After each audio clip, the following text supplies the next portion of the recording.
berries contain a protein called miraculin, which modifies sweet receptors in the tongue so they respond to hydrogen ions.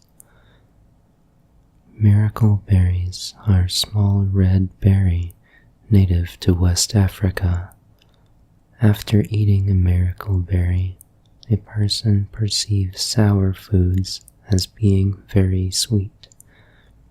This effect is temporary and can last for up to 30 minutes. Miracle berries contain a glycoprotein called miraculin. Miraculin binds specifically to the sweet taste receptors on our tongue. The protein itself causes the receptor to be activated upon exposure to hydrogen ions, which generally activate sour receptors. The sweet receptors now activate when a sour food is in the mouth.